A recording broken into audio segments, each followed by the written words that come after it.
महाराज जी, जब हम दुखी होते हैं या हमारा खराब समय चल रहा होता है, जब हमारा आर्थिक या शारीरिक नुकसान होता है, तब हम अपने विश्वास को कैसे प्रभु पे बनाए रखें? और आपने किसी के साथ गलत आचरण किया और हमारे यहाँ का कानून आपको बंदी बना के दंड दे रहा है, उसमें भगवान का क्या दोष है? हमने कर्म किया, उसका भोग भोग रहे हैं। ऐसे अनेक जन्मों से हमारे कर्म होते चले आ रहे हैं, तो उसमें भगवान का विश्वास अविश्वास थोड़ी। अब वो तो विधान है, वो तो कानून है। तो ऐसे भगवान भी कानून के अंतर्गत है। जो भगवान ने कानून बना दिया, उस कानून के अंतर्गत भगवान भी है।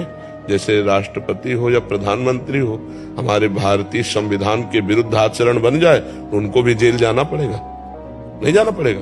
तो ऐसे भी भगवान ने ब्याध की तरह छुपकर बाली को मारा, तो कृष्णावतार में अंतिम समय ब्याध ने भगवान के चरण में बाण मारा।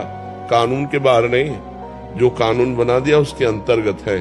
तो हमारे लोगों के जन्म जन्मांतरों के पाप हैं, जो हमें दुख, विपत्ति, संकट और हमारी जो उन्नति है उसमें वो बाधा पहुंचाते हैं। उन्हीं के नष्ट करने के लिए तो हम प्रार्थना करते हैं कि नाम जप करो, अच्छे कर्म करो, दूसरों को सुख पहुंचाओ, जिससे तुम्हारे पाप कर्म तुम्हें परास्त न कर पावे। अब भजन करोगे नहीं। अब जैसे बहुत से लोग हैं, मुर्गा बकरा मांस खाते हैं, शराब पीते हैं, पराई माता बहनों से व्यभिचार करते हैं, और जब उनको संकट आता है तो भगवान को कोसते हैं। तो इससे भगवान क्या करे? आप हमें बताओ।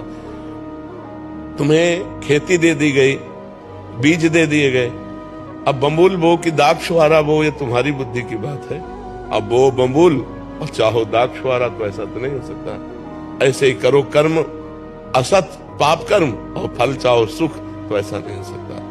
अच्छे कर्म का फल अच्छा होता है, बुरे कर्म का फल बुरा होता है। वो बुरा कई रूप धारण कर लेता है, कभी अपमान रूप धारण कर लेता है, कभी असफलता रूप धारण कर लेता है, कभी विपत्ति रूप धारण कर लेता है, कभी विनाश रूप भी धारण कर लेता है। उसी से बचने के लिए हम कहते हैं नाम जप करो, भगवान की आराधना करो। तो जैसे मुकदमे में हम हार गए और हमको फांसी की सजा मिली, अब कोई उपाय नहीं कि आपको फांसी से बचाया जा सके, तो एक उपाय है, राष्ट्रपति से क्षमा याचना। तो ऐसे हमारे भगवान हैं, अगर हम भगवान से क्षमा याचना करें तो हमसे माना की गलतियां हो गई, हमारा बिल्कुल पक्का अपराध है, हमें भोगना भी पड़ेगा, लेकिन भगवान चाहे तो क्षमा कर सकते हैं ना। तो उन्होंने कहा, आम तो हम सर्व पापेभ्यो मोक्षयिष्यामि मा शुचा, मैं तुम्हें समस्त पापों से मुक्त करके पवित्र कर दूंगा। तो हम भगवान की शरण में जाए।